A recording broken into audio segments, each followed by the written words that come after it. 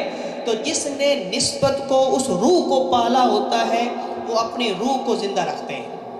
اب ہمارے پاس ہیں دونوں، آپ چاہے تو روح کو پالتے رہیں اور خوراک دیتے رہیں، نسبت کی خوراک، محبت کی خوراک، عبادات کی خوراک دیتے رہیں تو روح پلتی رہتی ہے، روح موٹا تازہ اس صورت میں ہو جاتی ہے۔ اگر نفس کو پالیں گے تو پھر صرف نفس پلتا ہے۔ پھر حضرات محترم، جب آخری وقت ہوتا ہے، اگر روح کو پالتے رہیں تو نفس مر جاتا ہے، نفس مر جاتا ہے روح کو پالے تو۔ لیکن اگر نفس کو پالتے رہیں، روح مرتی نہیں ہے لیکن کمزور ضرور ہو جاتی ہے، کیونکہ رب نے قرآن میں فرمایا ہے کل نفس ذائقۃ الموت، نفس کو موت ہے، روح کو موت نہیں ہے۔ اب جس نے پالا ہی نفس کو ہوتا ہے اور روح کو کمزور کر دیا ہوتا ہے، روح کو کمزور کیا، اس نے خوراک نہیں دی، وہ نسبت اور محبت کی خوراک اس کو نہیں دی، تو اس کی روح تو ہو گئی کمزور ترین، ویک ہو گئی۔ اور نفس کو اس نے پالا تھا۔ جب اسرائیل علیہ السلام تشریف لائے، بھی تیرا آخری وقت آ گیا، اب اس کے لیے یہ فرمایا جاتا ہے تو نے پالا ہی صرف نفس کو تھا، آج تیرے نفس کی موت ہے، تیرا نام ختم، تیرا نام ختم، تجھے موت، کیونکہ پالا صرف نفس کو تھا، اس کا نام دنیا فانی سے ختم۔ اب اس کے لیے موت بھی مشکل، اس کے لیے جو موت حقیقت میں موت اس کی ہے، موت اس کی ہے۔ اب ذرا دیکھیے، جہاں ہم بیٹھے ہیں یا جہاں سے آئے ہیں، پتہ نہیں کب سے یہ علاقے آباد ہیں، یہاں پہلے کوئی اور رہتا تھا، اس سے پہلے کوئی اور رہتا تھا، پہلے کوئی اور رہتا تھا۔ اپنے آباء و اجداد کو دیکھیں، ہم اوپر کتنی پیڑھیوں تک، کتنے خاندان تک، پیر صاحب کتنے لوگوں کو اوپر، باپ دادا پر دادا، لکڑ دادا، چکڑ دادا، کتنے لوگوں تک فور فادرز کو ہم جانتے ہیں، جانتے کتنے تک ہیں؟ تھوڑا سا اوپر جائیں گے بریک، موجود تو تھے نا، ہم ایسے تو نہیں آ گئے، اور ہمیں یہ بھی نہیں پتا نام کیا تھا، یہ بھی نہیں پتا تھا ان کا مذہب کیا تھا، پتہ نہیں کون تھے، کیونکہ ختم ہو گئے۔ جنہوں نے نفس کو پالا تھا وہ ختم ہو گئے، یہ نفس کے پالنے والے ہیں۔ لیکن جنہوں نے روح کو پالا ہوتا ہے، اب جنہوں نے روح کو پالا ہوتا ہے، نفس تو مرنا ہی تھا، وہ نفس مرنے سے پہلے، اسرائیل کے آنے سے پہلے، موتو قبل ان تموت، وہ نفس کو پہلے ہی مار دیتے ہیں۔ رب فرماتا ہے کچھ لوگ ایسے ہوتے ہیں وہ موت سے پہلے، نفس کی موت سے پہلے نفس کو مار دیتے ہیں، کیونکہ روح کو پالتے ہیں۔ جب ان کے پاس حضرت اسرائیل تشریف لاتے ہیں تو کہتے ہیں کہ اللہ کے بندے مبارک ہو، تو نے نفس کو تو پہلے ہی مار دیا تھا، موت تو اسی کی تھی، تو نے نفس کو تو پہلے ہی مار رکھا ہے اور روح کو زندہ کیا تھا۔ آج جو میں آیا ہوں تیری موت نہیں ہے، یہ آج سے نئی زندگی شروع ہو رہی ہے۔ فَلَنُحْيِيَنَّهُ حَيَاةً طَيِّبَةً، پہلے تو زندگی تھی یہاں پہ، ایک پاکیزہ زندگی تھی کیونکہ اچھے اعمال تھے، اب پاکیزہ زندگی کے ساتھ زندہ کرنا ہے، اب زندگی نہیں مل رہی ہے، نفس تو پہلے ہی مر چکا تھا، اسی کی موت ہے، اب روح کی زندگی شروع ہو رہی ہے۔ اور پھر جو یہ روحانی لوگ ہوتے ہیں، ان کی ظاہری موت تو آتی ہے لیکن نام کبھی ختم نہیں ہوتا۔ کوئی بابا بابا کے نام پہ زندہ ہو جاتا ہے، کوئی داتا داتا کے نام پہ زندہ ہو جاتا ہے، کوئی خواجہ خواجہ کے نام پہ زندہ ہو جاتا ہے، اور کوئی سلطان الاولیاء حضرت بابا عبد القادر جیلانی کے نام سے زندہ ہو جاتا ہے، کیونکہ انہوں نے روح کو پالا ہوتا ہے۔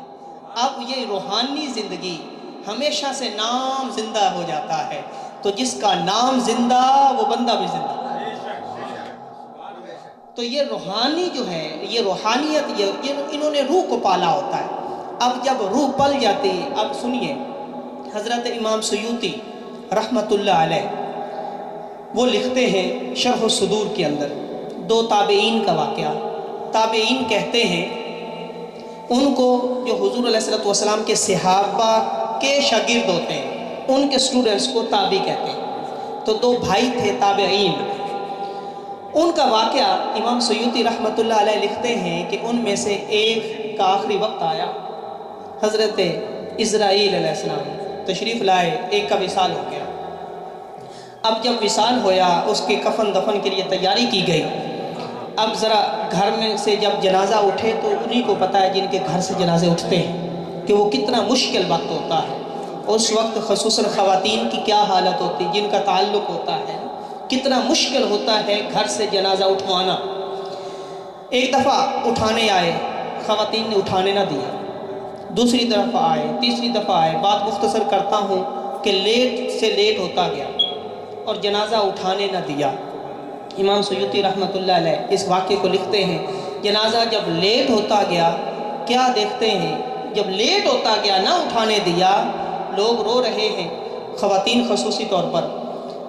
تھوڑی دیر کے بعد دیکھتے ہیں کہ وہ جو وہ جو مرے ہوئے تھے جن کا وصال ہو چکا تھا ان کے پاؤں ہلنے لگے. جب پاؤں ہلنے لگے لوگوں نے دیکھا یہ کیا ماجرا ہے.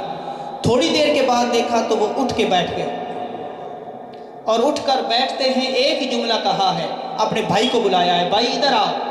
بھائی آئے, کہتے ہیں کہ کیوں لیٹ کر رہے ہو, مجھے جلدی لے کر جاؤ. یہ جملہ کہا اور بھائی نے کہا کہ خیر ہے, کیا آپ کو قبر میں جانے کی جلدی ہے؟ اللہ اکبر. تو جواب کیا ملا؟ فرمایا بھائی قبر میں جلدی نہیں ہے, قبر کی جلدی نہیں ہے, بلکہ میں نے دنیا میں جس کے ساتھ نسبت بنائی تھی, دنیا میں میں نے جس کے ساتھ کنیکشن جوڑا تھا, جس کے ساتھ دنیا میں نے کنیکشن جوڑا تھا, جس کے ساتھ ایک تعلق قائم کیا تھا, جس کی خاطر دنیا میں نے رہا اور دنیا گزاری, دنیا میں جس کی خاطر کام کرتا رہا, جس دین کی خاطر کام کرتا رہا, آج وہ صاحب ایمان جن کی خاطر جن سے ملا تھا, ایمان ملا تھا, آج وہ خود میرے جنازگاہ میں پہنچے ہوئے ہیں.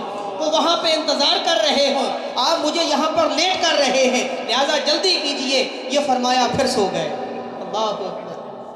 اب جن کا کنیکشن جڑا ہوتا ہے نا, جن کا کنیکشن جڑ جاتا ہے, نسبت جڑ جاتی ہے, ان کے لیے پھر وہ جنازہ پڑھنے بھی تشریف لایا کرتے ہیں. یہ ہے روحانیت. حضرات محترم, آخری بات میں سلطان الاولیاء حضرت سیدنا عبد القادر جیلانی الحسنی والحسینی رضی اللہ تعالیٰ عنہ کی بات کر کے ڈائلسس پہ ہیں, وہاں سے ان کو لیں تو ان کے لیے خاص دعا کیجیے. اس لیے میں آیا ہوں, ان کے لیے بہت دعا کیجیے. حضرات محترم, حضرت امیر خسرو رحمۃ اللہ علیہ کا نام کس نے نہیں سنا؟ بہت بڑے شاعر اور اللہ والے. انہوں نے ایک نعت لکھی ہے, نمیدہ نمچے منزل بود شب جائے کہ من بودم, محمد شم نے محفل بود شب جائے کہ من بودم. اب یہ پرشین میں ہے, بڑی پیاری نعت ہے. یہ حقیقت میں ایک واقعہ ہے جو انہوں نے اپنی آنکھوں سے دیکھا اور اس واقعے کو لکھا. اب یہ واقعہ کیا ہے؟ حضرت امیر خسرو رحمۃ اللہ علیہ, کیونکہ ان کے مرشد استاد محترم ان کے مرشد تھے حضرت نظام الدین اولیاء رحمۃ اللہ علیہ, ان کے مرشد تھے. مرشد کا حکم ہوتا ہے کہ امیر خسرو میرا حکم ہے کہ جاؤ حضرت شاہ غوث قلندر رحمۃ اللہ علیہ کے پاس. سبحان اللہ سبحان اللہ ہے. حضرت شاہ غوث قلندر کے پاس جاؤ اور وہاں سے علم حاصل کرو, ان کی بارگاہ میں جایا کرو, ان کی محفل میں بیٹھا کرو. حکم مرشد تھا. چلے گئے. جب وہاں پہنچے حضرت شاہ غوث قلندر رحمۃ اللہ علیہ ان کی بارگاہ میں پہنچے, پوچھا کہاں سے آئے ہو, نام پوچھا, بتایا کہاں سے آئے ہو, جی مرشد نے بھیجا ہے. اچھا ماشاءاللہ بیٹھو. اچھا آپ کے وہی مرشد ہیں جب ہماری حاضری ہوتی ہے حضور علیہ الصلوۃ والسلام کے پاس اور وہاں تو وہ ہوتے ہی نہیں, کیسے مرشد ہیں آپ کے, کیسے پیر ہیں آپ کے؟ یہ بات سنی دل کو لگی، اللہ اکبر، مرشد میرے اور یہ کیسی باتیں کر رہے ہیں، لیکن حکم مرشد تھا، در پھر بھی نہیں چھوڑا، مجلس نہیں چھوڑی۔ وہ اس کلاس میں آتے تھے، آتے رہے، مجلس میں آتے رہے، کچہری میں آتے رہے، لیکن وہ دل میں بات رہی، ایک محسوس کرتے رہے کہ کیا بات ہے کہ میرے مرشد وہاں پہ نہیں ہوتے۔ ایک دن واپس آئے، حضرت خواجہ نظام الدین اولیاء رحمۃ اللہ علیہ کے پاس حاضر ہوئے، پوچھا امیر خسرو کیسی آپ کی مجلس جا رہی ہے، آپ جاتے ہیں ان کے پاس؟ حضور ٹھیک ہے۔ اچھا کوئی پریشانی؟ نہیں حضور کچھ نہیں ہے۔ نہیں لگتا ہے کوئی پریشانی ہے۔ اللہ اکبر، اب اندر سے کنیکشن تھا حضرت شاہ غوث اور ادھر نظام الدین اولیاء کا، اندر سے کنیکشن تھا، پتہ تھا کہ کیا بات ہے۔ پوچھتے ہیں کوئی پریشانی؟ حضور بس کچھ نہیں بتائیے۔ حضور وہ شاہ غوث فرماتے ہیں کہ حضور علیہ الصلوۃ والسلام کی کچہری میں جب سارے اولیاء جاتے ہیں تو آپ کے پیر ہوتے نہیں ہیں وہاں پہ، آپ کے مرشد ہوتے نہیں ہیں۔ حضرت نظام الدین اولیاء جب یہ بات سنی تو سنیے جواب کیا دیا۔ فرمایا کہ امیر خسرو اب اگر کوئی بات کرے نا شاہ غوث تو انہیں کہنا وہ کون سی مجلس ہے، کون سی کچہری ہے، آپ مجھے وہاں پہنچا دیں، میں خود تلاش کر لوں گا، میں خود تلاش کر لوں گا، مجھے آپ اس مجلس میں لے تو جائیں۔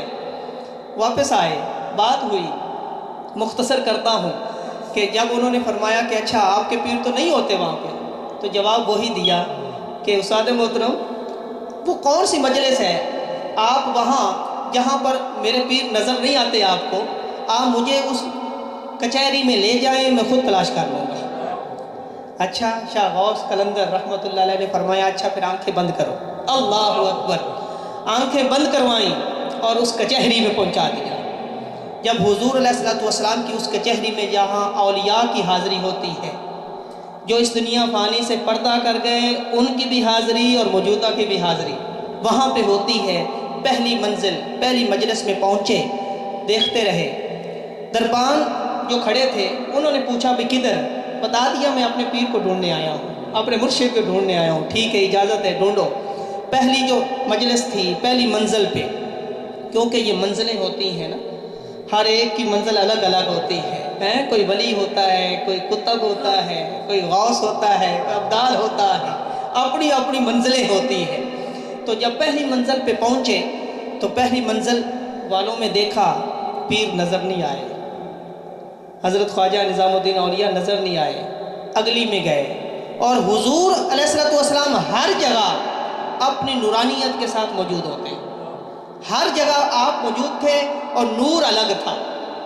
ہر ایک مجلس میں حضور علیہ الصلوۃ والسلام تشریف فرما ہے، لیکن نور اور آپ کا جو نور چمک رہا ہے وہ ہر منزل میں الگ ہے، ہر کچہری میں الگ ہے، ہر مجلس میں الگ ہے، کیونکہ جتنا زیادہ کوئی تعلق رکھتا ہے اس کے لیے اتنے پردے اٹھائے جاتے ہیں، اس کے لیے اتنے پردے اٹھاتے ہیں میرے حضور۔ ہم میں سے کوئی اپنی آنکھ سے دیکھے تو کچھ اور نظر آئے گا، کوئی اور دیکھے گا تو کچھ اور نظر آئے گا، داتا علی حجویری دیکھیں گے کچھ اور نظر آئے گا، خواجہ اجمیر دیکھیں گے کچھ اور نظر آئے گا، بابا غریب نواز دیکھیں گے کچھ اور نظر آئے گا، بابا پاک پتن والے دیکھیں گے کچھ اور نظر آئے گا، صدیق اکبر دیکھیں گے کچھ اور نظر آئے گا، مولا کائنات حضرت علی دیکھیں گے کچھ اور نظر آئے گا۔ ہر ایک کو اپنی محبت کے مطابق نظر آتا ہے، اپنے رتبے کے مطابق، اپنے سٹیٹس کے مطابق نظر آتا ہے۔ جب اگلی منزل پہ گئے، حضور تشریف فرما ہے، مجلس لگی ہوئی ہے، پیر کو دیکھتے ہیں، پیر صاحب نہیں ملتے، اگلی منزل پہ چلے گئے۔ تیسری منزل پہ پہنچے تو وہاں بھی مرشد موجود نہیں۔ مختصر کرتا ہوں کہ اسی طرح چلتے چلتے ساتویں منزل، آخری منزل، جب آخری منزل پہ پہنچے، اور یہ لطائف بھی جو ہوتے ہیں نا وہ بھی ساتھ ہوتے ہیں جو ذکر کرتے ہیں نا روحانیت والے، تو بہرحال وہاں پہنچے، مجلس دیکھی، مجلس میں پیر صاحب نظر نہیں آئے، مرشد نظر نہیں آئے، پریشان ہو گئے، پریشان ہو کر تھک کر رک گئے اور دیکھا کہ اب میں کیا کروں۔ اتنی دیر میں پریشانی دیکھی تو میرے آقا صلی اللہ علیہ وسلم پوچھنے لگے کہ امیر خسرو پریشان کیوں ہیں، کیا وجہ ہے؟ حضور مرشد کو ڈھونڈنے آیا تھا، ساری منزلیں چیک کر لی، ساری کچہریاں دیکھ لی، لیکن میرے مرشد نظر نہیں آئے۔ تو میرے آقا فرمانے لگے کیوں پریشانی ہے؟ یہ تو وہ کچہری ہے کہ جو بھی سوالی آتا ہے جام بھر بھر کے لے کے جاتا ہے. یہ وہ بارگاہ ہے کوئی خالی لوٹتا نہیں. وَأَمَّا السَّائِلَ فَلَا تَنْهَرْ کہ کوئی بھی سائل واپس لوٹتا نہیں ہے خالی. ارے آئیے میرے قریب آئیے. امیر خسرو قریب آئے تو کیا دیکھتے ہیں؟ حضور علیہ السلام کے دائیں اور بائیں دو شخصیات ہیں جنہوں نے چہرے پہ پردے کر رکھے ہیں, نقاب اوڑھ رکھے ہیں.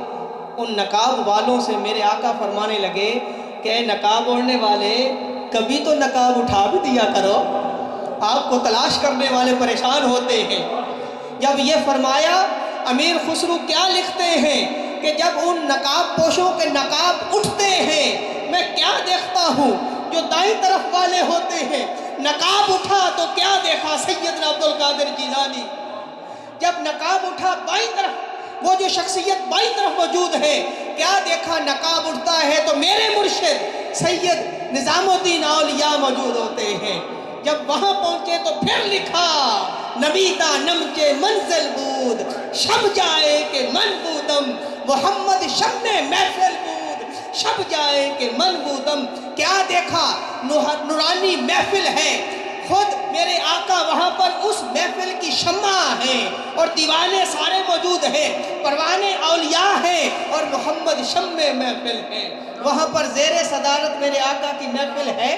وہاں پر پہنچا تو یہ دیکھتا ہوں تو یہ ہے میرے سلطان الاولیاء امام الاولیاء حضرت سیدنا عبد القادر جیلانی الحسنی والحسینی. ان کا مقام و مرتبہ کہ حضور علیہ السلام کے دائیں پہلو میں موجود ہیں, ان کا آج ہم ذکر کر رہے ہیں. اللہ رب العزت کی بارگاہ میں دعا ہے کہ وہ ہمیں اولیاء سے پکی سچی نسبت عطا فرمائے. وما علینا الا البلاغ. اب ختم غوثیہ کے لیے اور قصیدہ غوثیہ کے لیے بلکہ اگلے سارے سلام دعا میں حوالے کرتا ہوں محترم محمد نوید قادری صاحب کے.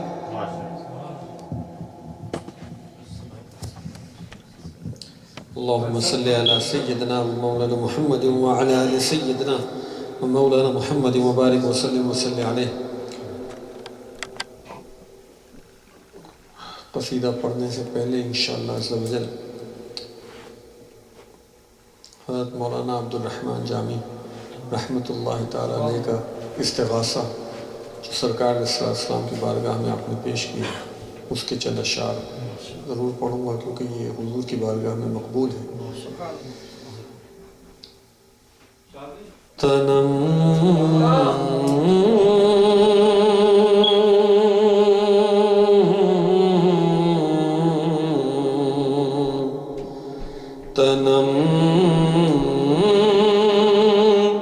فرسودہ جاں پارا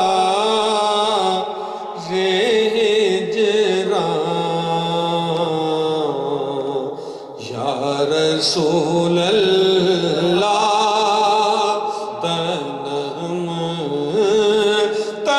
فرسودہ جاں پارا تنم فرسودہ جاں پارا ہجراں یا رسول اللہ دلم پج مردہ وارا عیسیاں یا رسول اللہ دلم پج مردہ وارا عیسیاں یا رسول اللہ. اور چوسوے من گزر آری من مسے کی زناداری یا رسول اللہ چوسوے من گزر آری من مسے کی زناداری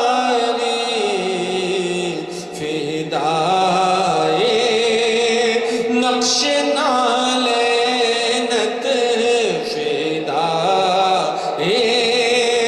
نقش نالینت کونم جان یا رسول اللہ فدائے نقش نالینت کونم جان یا رسول اللہ اور سے جانے حب تو مستم بزنجیر تو دل بستم یا رسول اللہ سے جانے حب تو مستم بزنجیر تو دل بستم نمی گو یم کے من ہستم نمی گو یم کے من ہستم سخندان یا رسول اللہ نمی گو یم کے من ہستم سخندان یا رسول اللہ اور ذکردان خوش ہے رانم سیاہ شد روز عصیانم ذکردان خوش ہے رانم سیاہ شد روز عصیانم پشیمانم پشیمانم پشیمانم پشیمانم پشیمان یا رسول اللہ پشیمانم پشیمانم پشیمان یا رسول اللہ اور چھپازو اے شفاعت را کشائی بر گناہگارا یا رسول اللہ چھپازو اے شفاعت را کشائی بر گناہگارا مکن محروم جامیرا مکن محروم جامیرا مکن محروم ہم سب را دران یا رسول اللہ مکن محروم جامیرا دران یا رسول اللہ تنم فرسودہ جا پارا رہجران یا رسول اللہ دلم پش مردہ بارا رعیسیان یا رسول اللہ اللهم صل على سيدنا ومولانا محمد وعلى آل سيدنا ومولانا محمد وبارك وسلم وصل عليه صلاة وسلام عليك يا سيدي يا رسول الله وعلى آلك وأصحابك يا نور الله انشاءاللہ عز و جل ختم غوثیہ شریف پڑھیں گے، اس کے بعد قصیدہ غوثیہ تو اس کو مختصراً پڑھیں گے، اور سب یہ بہت ہی ماشاءاللہ پاورفل غوثیہ ختم غوثیہ شریف ہے، اور حضور سیدنا غوث اعظم رضی اللہ تعالیٰ عنہ نے اس کے بعد جو قصیدہ پڑھیں گے انشاءاللہ وہ بھی بہت ہی، اور مشائخ کے معمولات میں سے شامل ہے پڑھنا اس کا انشاءاللہ تعالیٰ۔ میں پڑھوں گا اس کو مختصراً ختم غوثیہ شریف، اور میرے ساتھ ساتھ پڑھیں گے انشاءاللہ۔ پہلے الحمد شریف سب لوگ 3 دفعہ پڑھ لیں انشاءاللہ۔ بسم اللہ الرحمن الرحیم، الحمدللہ رب العالمین الرحمن الرحیم مالک یوم الدین ایاک نعبد و ایاک نستعین اہدنا الصراط المستقیم صراط الذین انعمت علیہم غیر المغضوب علیہم ولا الضالین آمین۔ بسم اللہ الرحمن الرحیم الحمد للہ رب العالمین الرحمن الرحیم مالک یوم الدین ایاک نعبد و ایاک نستعین اہدنا الصراط المستقیم صراط الذین انعمت علیہم غیر المغضوب علیہم ولا الضالین آمین۔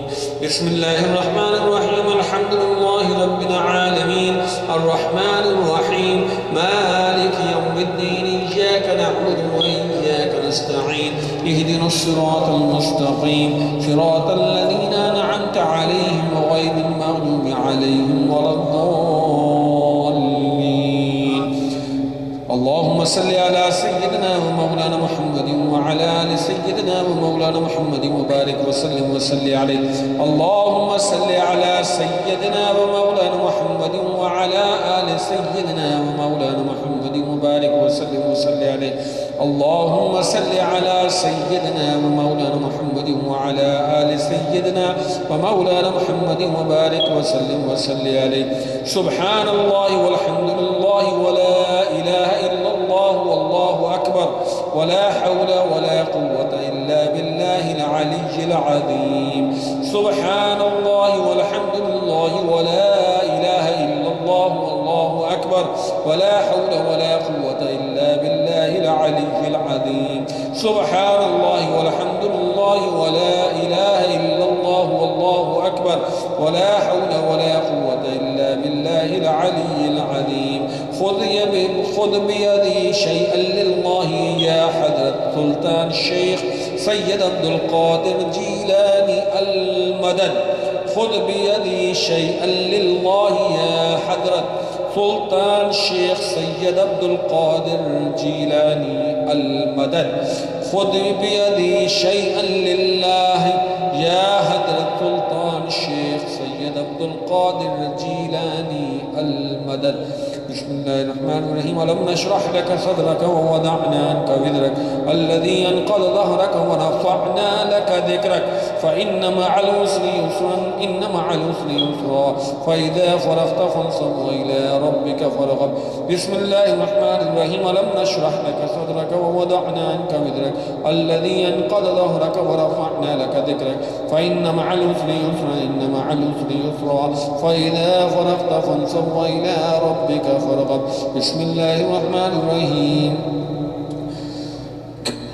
يا باقي أنت الباقي يا باقي أنت الباقي يا باقي أنت الباقي يا كافي أنت الكافي يا كافي أنت الكافي يا كافي أنت الكافي يا شافي أنت الشافي يا شافي أنت الشافي يا شافي أنت الشافي يا هادي أنت الهادي يا هادي أنت الهادي يا هادي أنت الهادي يا حضرة شاه محي الدين مشكل كشا بالخير يا حضرة شاه محي الدين مشكل كشا بالخير يا حضرة شاه محي الدين مشكل كشا بالخير يا حضرة غوث أغثنا بإذن الله يا حضرة غوث أغثنا بإذن الله يا حضرة غوث أغثنا بإذن الله سهل فسهل يا إلهي كل صعب بحرمة سيد الأبرار سهل فسهل يا إلهي كل صعب بحرمة سيد الأبرار سهل فسهل يا إلهي كل صعب بحرمة سيد الأبرار امداد کن از رنج و غم آزاد کن در دین و دنیا شاد کن در دین و دنیا شاد کن یا غوث اعظم دستگیر امداد کن از رنج و غم آزاد کن در دین و دنیا شاد کن در دین و دنیا شاد کن یا غوث اعظم دستگیر امداد کن از رنج و غم آزاد کن در دین و دنیا شاد کن در دین و دنیا شاد کن یا غوث